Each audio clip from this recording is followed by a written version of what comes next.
आज का टॉपिक है वर्ग निकालना। विषम संख्याओं को जोड़कर वर्ग ज्ञात करना। कल हमने वर्ग साधारण वर्ग बताए थे, आपस में संख्याओं का गुणा करके वर्ग निकालना। आज हम बताएंगे विषम संख्याओं को जोड़ करके वर्ग कैसे निकाला जाता है। चलिए देखते हैं।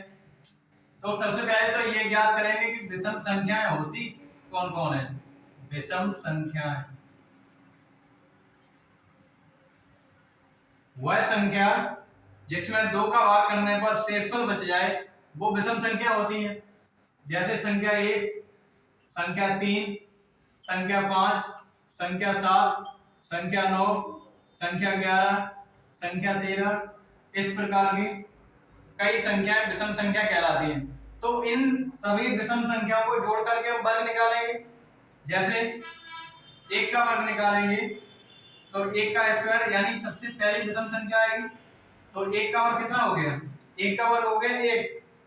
अगले 2 का वर्ग निकालेंगे तो 2 का वर्ग निकालेंगे तो 2 विषम संख्याओं का योग करेंगे यानी 1 का वर्ग 1 संख्या प्लस 3 बराबर कितना हो गया? 4।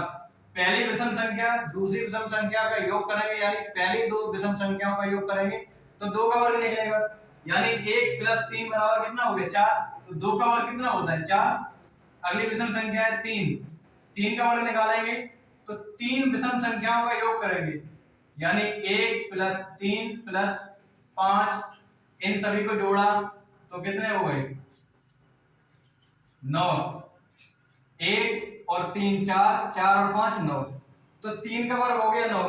इसी प्रकार से 4 का वर्ग निकालेंगे तो 4 विषम संख्याओं का योग करेंगे 1 प्लस 3 प्लस 5 प्लस 7, इनका योग करेंगे तो इनका योग आएगा 16। इसी प्रकार से 5 का वर्ग निकालेंगे तो 5 विषम संख्याओं का योग करेंगे यानी 1 प्लस 3 प्लस 5 प्लस 7 प्लस 9, इनका योग करने पर आते हैं 25। इसी प्रकार से कई संख्याओं के वर्ग निकाल सकते हैं, लेकिन ध्यान रखना कि विषम संख्याओं का योग करके ही वर्ग निकलेगा। और अगर जैसे कि 6 विषम संख्याओं का योग निकालना है, 6 का वर्ग निकालेंगे तो 6 विषम संख्याओं का योग करने पर 6 का वर्ग निकल जाएगा।